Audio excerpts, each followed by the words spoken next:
وبركاته. بسم الله والصلاة والسلام على رسول الله ومن والاه أما بعد. فأعوذ بالله من الشيطان الرجيم من همزه ونفخه ونفثه. بسم الله الرحمن الرحيم. قال يا نوح إنه ليس من أهلك إنه عمل غير صالح فلا تسألني ما ليس لك به علم إني أعظك أن تكون من الجاهلين. یہ سورہ ہود کی ایک آیت کریمہ ہے جو میں نے ابھی آپ کے سامنے پڑھا. اس آیت کریمہ میں اس کا ایک بیک گراؤنڈ ہے، ایک لمبا واقعہ ہے جو میں نے پورا واقعہ تراویح میں سنایا آپ کے سامنے. حضرت نوح علیہ السلام کا واقعہ اللہ رب العالمین نے ذکر کیا.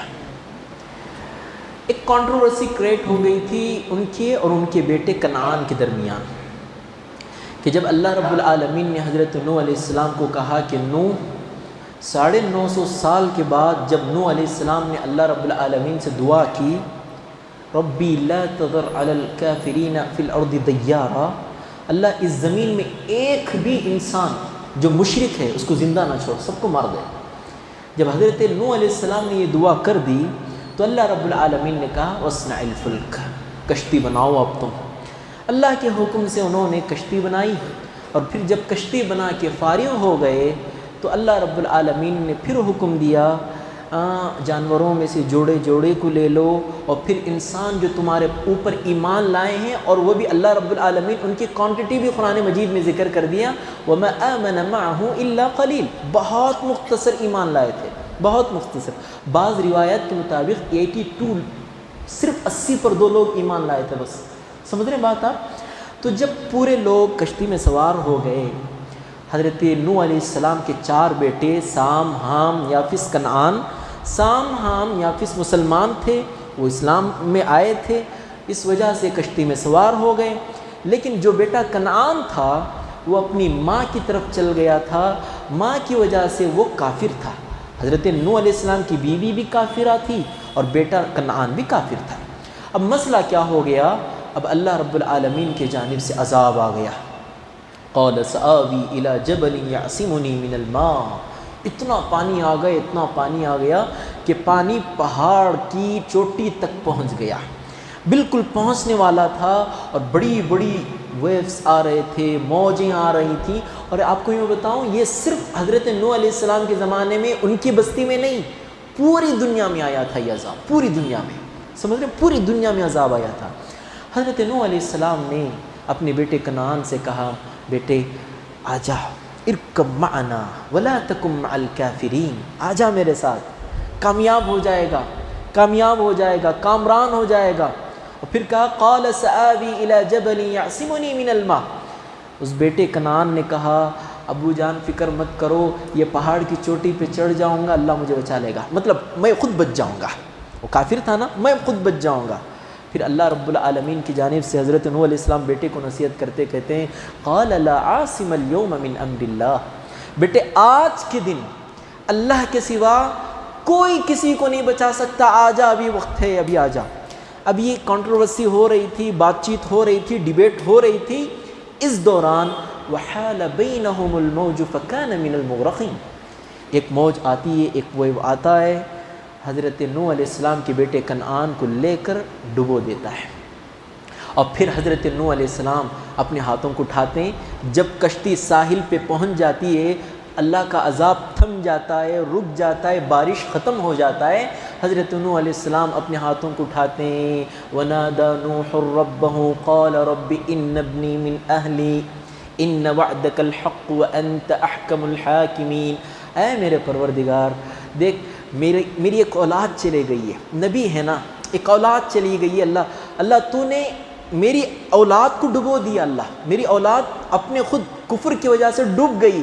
اللہ میں تجھ سے ریکویسٹ کر رہا ہوں کہ اللہ وہ اولاد مر گئی پر اس کو جہنم میں نہ رکھ، معاف کر دے، اس کو معاف کر دے، تو بہت رحم کرنے والا ہے، میری اس اولاد کو بخش دے.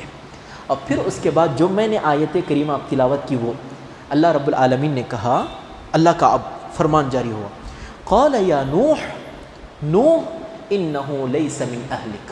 یہ بات کان کھول کر سن لو، گرچہ وہ تمہاری اولاد ہے، گرچہ وہ تمہارا خون ہے، گرچہ وہ تمہارا ڈی این اے ہے، لیکن پھر بھی اللہ کے جانب سے میں کہہ رہا ہوں کہ وہ تمہاری اہل نہیں ہے، وہ تمہاری اولاد رہ کر بھی اولاد نہیں ہے، وہ تمہارا خون رہ کر بھی خون نہیں ہے، وہ تمہارا ڈی این اے رہ کر بھی ڈی این اے نہیں ہے۔ کیوں نہیں ہے؟ پھر اللہ نے ریزن ذکر کیا، انہ عمل غیر صالح۔ کیوں؟ کہ اس کا عمل صحیح نہیں تھا، رانگ وے پہ چل رہا تھا، وہ غلط جگہ پہ جا رہا تھا، اپنی امی کو فالو کر رہا تھا وہ۔ اسی لیے ایک بات میں آپ کو کہہ دیتا ہوں، ماں اولاد کی تربیت کے لیے میں نے ٹاپک کا انتخاب کیا تھا، ریکارڈنگ ہے یوٹیوب پہ آپ دیکھ سکتے ہیں۔ اس ٹائم پہ ایک بات میں نے ہائی لائٹ کی تھی، کیا ہے؟ باپ اگر بچے کی تربیت میں باپ کا کردار کم ہوتا ہے، ماں کا کردار زیادہ ہوتا ہے۔ اس کا سب سے بڑا ادھارن کیا ہے بولیے؟ حضرت ابراہیم علیہ السلام حضرت اسماعیل علیہ السلام کی تربیت نہیں کیے، ارے بچپن میں جا کے چھوڑ دیے، اور پھر کتنے سال کے بعد جا کے بچے کو ذبح کرنے جاتے ہیں، وہ بچہ کیا کہتا ہے؟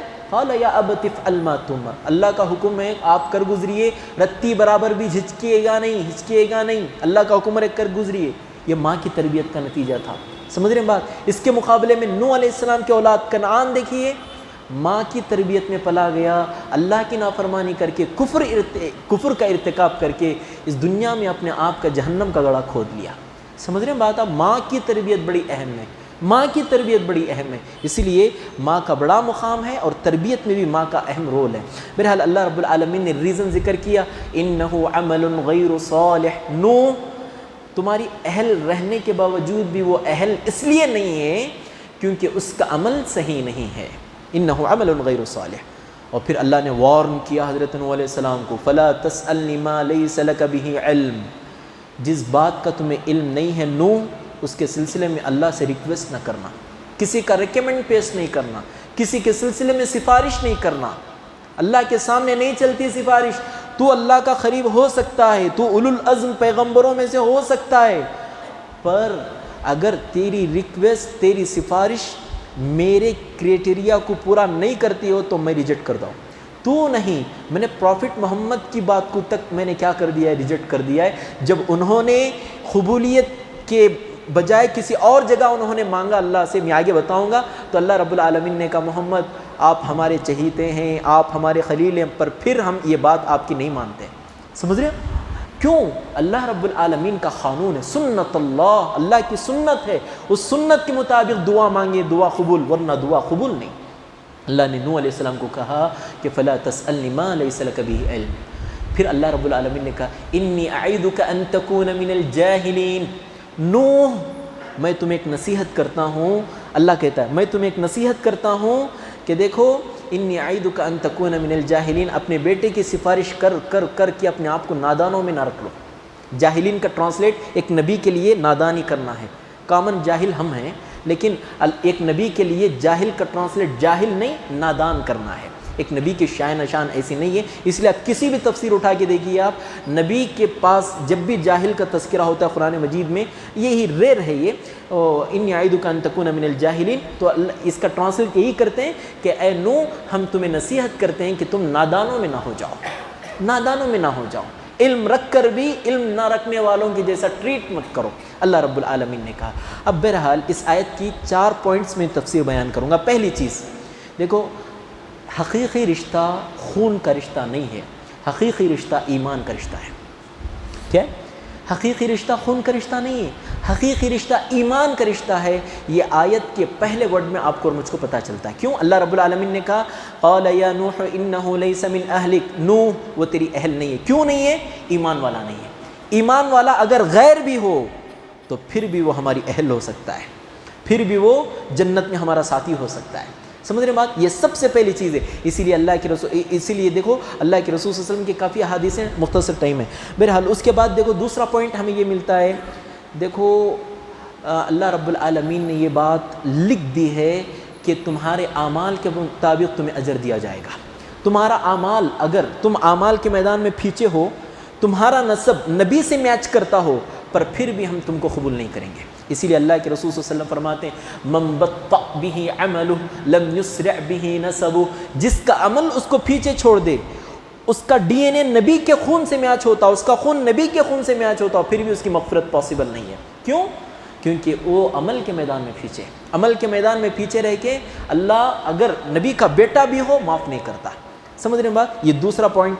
تیسرا پوائنٹ، علم کے بغیر اللہ رب العالمین سے سوال نہیں کرنا، یہ بہت بڑا پوائنٹ ہے۔ اور دیکھو بنو اسرائیل کی ہلاکت کا سب سے بڑا سبب کیا ہے؟ علم کے بغیر پوچھ دیے، کتنے سوالات کر دیے۔ بہت سارے لوگ اتنے سوالات کرتے ہیں، ضرورت نہیں ہے ان سوالات، اسی لیے کہتے ہیں نا کہ زیادہ سوالات کرتے گئے اپنے آپ کو مشکل میں ڈالنا ہے۔ اسی لیے اللہ کے رسول صلی اللہ علیہ وسلم فرماتے ہیں کہ اللہ رب العالمین کو 3 چیزیں بہت سخت ناپسند ہیں: کریہ وقال، کثرت السؤال و اضاعت المال۔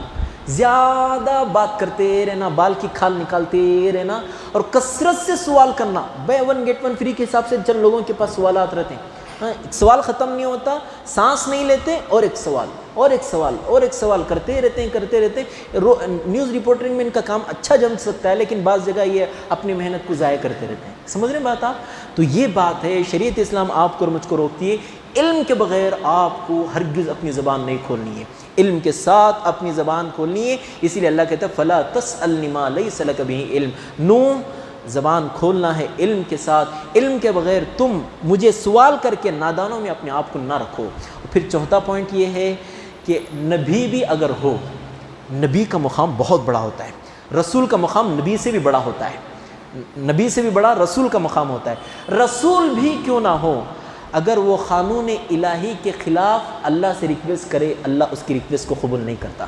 جیسے حضرت نوح علیہ السلام نے یہاں قانون الہی کے اگینسٹ جا کر اللہ سے دعا کی، اللہ کافر کی مغفرت کر دے۔ اللہ رب العالمین نے کہا نوح تمہاری ہر بات منظور، پر یہ قانون الہی ہے کہ کافر کو کبھی بخشا نہیں جائے گا، تم بھی سفارش لے کے آؤ، تمہاری سفارش بھی ہم ریجیکٹ کر دیں گے۔ اللہ کے رسول صلی اللہ علیہ وسلم، ابو طالب کا جب انتقال ہوا، لمبا واقعہ ہے، جب انتقال ہوا اللہ کے رسول صلی اللہ علیہ وسلم اپنے ہاتھوں کو اٹھاتے ہیں، کہتے ہیں اے اللہ میرا چچا شیب ابی طالب میں میری مشکلات کا حل کرنے والا بیک بون تھا، میرا کتنے 52 سال تک میرے پاس ایسا کھڑا رہا، اللہ کی قسم اتنا سپورٹ کوئی مسلمان نہیں کیا جتنا سپورٹ ابو طالب نے کیا، اتنا سپورٹ۔ اللہ کے رسول صلی اللہ علیہ وسلم کہتے ہیں اللہ میرے چاچا کو بخش دے، معاف کر دے۔ ہاں سمجھ رہے ہیں بات؟ اللہ رب العالمین کیا کہتے ہیں معلوم؟ ما كان للنبي والذين آمنوا ان يستغفروا للمشركين ولو كانوا اولي قربى۔ ایک نبی اور ایک ایمان والوں کی یہ شان نہیں ہے کہ کسی کافر کے حق میں استغفار کی دعا کرے۔ نبی دیکھو تمہارا مقام ہے، پر ابو طالب کے لیے آپ ریکمنڈ مت کرو، سفارش مت کرو، اس کے سلسلے میں نہ بولو آج کے بعد۔ سمجھ رہے ہیں بات؟ اللہ کے رسول صلی اللہ علیہ وسلم کو اللہ رب العالمین نے، یہ قرآن کی آیت میں آپ کے سامنے پیش کر رہا ہوں۔ بہرحال یہ آیت میں مختصر سے پوائنٹس میں آپ کو بتایا۔ آخری بات دیکھو، ایمان بہت بڑی دولت ہے۔ ان لوگوں سے پوچھو نان مسلم ابھی اسلام قبول کر کے آئے ہیں، ان لوگوں سے پوچھو کیا جہاد کر رہے ہیں معلوم؟ آج کے زمانے میں سب سے بڑا جہاد وہ لوگ کر رہے ہیں جو ابھی اسلام قبول کر کے آئے ہیں، اپنی فیملی سے فائٹ کر رہے ہیں، اپنے اہل خانہ سے فائٹ کر رہے ہیں، اپنے پورے خاندان اور کنبے قبیلے سے فائٹ کر رہے ہیں۔ مال کو چھوڑ دیتے ہیں معلوم، مال کو چھوڑ دیتے ہیں، کوئی ان کو پرواہ نہیں، جاہ کو چھوڑ دیتے ہیں، منصب کو چھوڑ دیتے ہیں، ان کو پرواہ ایمان کی۔ ہم کو فری میں مل گیا ایمان، ہمارے ابا مسلمان، ہمارے دادا مسلمان، اس لیے قدر نہیں ہے ہمارے پاس، ایمان کی قدر ہمارے پاس نہیں ہے۔ ان لوگوں سے پوچھو، اللہ کی قسم ہمارے جو ابھی بھی اسلام قبول کر کے نیو مسلم ہیں، ان کو بولو، ہمارے اوپر غصہ آتا ہے ان کو۔ کیوں غصہ آتا ہے؟ اتنی اچھی دولت رکھ کے تم بیٹھے ہو، کسی کو تم اس دولت سے فائدہ اٹھانے نہیں دے رہے ہو۔ اللہ کا فضل ہوا کہ اللہ نے مجھے توفیق دی، نہیں دی تھی اللہ مجھے توفیق نہیں دیتا تو میں بھی کافروں میں سے ہوتا۔ اللہ اکبر میرے بھائی، اتنی بڑی بات آپ کو اور مجھ کو سمجھنا ہے۔ دیکھو ایمان کی دولت کے حساب سے میں ایک بات بولتا ہوں، دیکھو ابراہیم کے باپ کتنا نصیحت کرتے ہیں حضرت ابراہیم علیہ السلام، یا ابتی لا تعبد الشیطان یا ابتی ما لا ينفع ولا يضر۔ کتنا سورہ مریم میں تو پورا ایک رکوع ہے یہ، ابو جان ایسے نہ کرو، ایسے شیطان کی عبادت نہ کرو، اس کی عبادت نہ کرو جو نہ تمہارے نقصان کا مالک ہے نہ نفع کا مالک ہے، کیوں آپ اس کی عبادت کرتے ہو؟ ابراہیم کی باپ آزر سمجھے؟ نہیں سمجھے۔ دیکھو ابراہیم کے ابو خلیل اللہ حضرت ابراہیم علیہ السلام، واتخذ اللہ ابراہیم خلیلا، پر پھر بھی اللہ رب العالمین نے ابراہیم علیہ السلام کے ابو کو نہیں بخشا۔ جو ہدایت، پوائنٹ یہ ہے، جو ہدایت ابراہیم کے ابو کو نہیں ملی وہ ہدایت آپ کو اور مجھ کو فری میں مل گئی، قدر نہیں ہمارے پاس۔ سمجھ رہے ہیں؟ فری میں مل گئی، قدر نہیں ہمارے پاس۔ نوح علیہ السلام کے بیٹے کو جو ہدایت نہیں ملی، نوح علیہ السلام کی بیوی کو جو ہدایت نہیں ملی، لوط علیہ السلام کی بیوی کو جو ہدایت نہیں ملی، آپ کو اور مجھ کو مل گئی، آپ کو اور مجھ کو مل گئی۔ آپ صلی اللہ علیہ وسلم کے چہیتے چچا ابو طالب کو جو ہدایت نہیں مل سکی، آپ کو اور مجھ کو مل گئی۔ اسی لیے یاد رکھو، ہدایت کا معاملہ اللہ کا ہے، اللہ کسے بھی ہدایت دے سکتا ہے۔ دیکھو اللہ رب العالمین بلال حبشی، حبشہ سے آئے ہوئے، ایتھوپیا سے آئے ہوئے بلال حبشی، اللہ نے ہدایت دے دیا۔ اللہ کے رسول صلی اللہ علیہ وسلم کے پڑوسی ابو لہب کو ہدایت نہیں ملی، پڑوسی ابو لہب کو ہدایت نہیں ملی۔ حضرت بلال ایتھوپیا سے آئے تھے، حبشہ سے آئے تھے، ان کو ہدایت مل گئی۔ امیہ ہدایت نہیں ملی ہدایت۔ اور سلمان الفارسی فارس سے آئے تھے، فارس سے آئے تھے۔ آج کے زمانے کا کہاں ہے؟ افغانستان میں ہے فارس، ہاں، اتنی دور سے اللہ کے رسول کے پاس آئے تھے، ہدایت نہیں ملی۔ ابو جہل اللہ کے رسول کا بالکل قریبی چچا تھا، اس کو ہدایت نہیں ملی ہدایت اس کو۔ صہیب الرومی روم سے آئے تھے، ان کو اللہ نے ہدایت دے دی۔ ابو جہل، ابو لہب، ابو طالب کو اللہ نے ہدایت نہیں دی، جو اللہ کے رسول کا ڈور کھولتے تو اللہ کے رسول کا چہرہ دیکھتے تھے۔ ان لوگوں کو ہدایت کا معاملہ پڑوسی بننے سے، خونی شراکت بھائی بننے سے، رشتہ دار بننے سے نہیں ہے۔ اللہ کہتا ہے انک لا تہدی من احببت ولکن اللہ یہدی من یشاء۔ اے نبی، ہدایت ہم نے تمہارے ہاتھ میں نہیں دے رکھی ہے، ہدایت کی تمام کنجیاں ہمارے ہاتھ میں ہیں۔ ہدایت تم چاہ کر نہیں دے سکتے، ہدایت جس کو ہم چاہتے ہیں اس کو دیتے ہیں۔ روم سے آئے ہوئے صہیب الرومی کو دے دی ہے ہدایت، ایتھوپیا سے، حبشہ سے آئے ہوئے بلال حبشی کو ہم نے ہدایت دے دی، فارس سے آئے ہوئے سلمان فارسی کو ہم نے ہدایت دے دی۔ ابو لہب، ابو جہل، امیہ، ابو طالب جو آپ کے گھر کے پڑوسی تھے، ان کو ہدایت نہیں ملی۔ یہ اللہ رب العالمین بتانا چاہ رہا ہے، ایمان بہت بڑی دولت ہے، یہ ایمان کو سنبھال کر رکھنا یہ اس سے بھی بڑی دولت ہے، ایمان کو سنبھال کر رکھنا اس سے بھی بڑی دولت ہے، اور ایمان پر مرنا یہ سب سے بڑی دولت ہے۔ سمجھ رہے ہیں بات؟ اللہ رب العالمین آپ کو اور مجھ کو ہر خیر کی بات سن کر عمل کر دوسروں تک پہنچانے کی توفیق عنایت بخشے، اللہم آمین۔ وصلی اللہ علی خیر خلقہ محمد وعلی آلہ وصحبہ اجمعین۔ شکریہ، والسلام علیکم ورحمۃ اللہ وبرکاتہ۔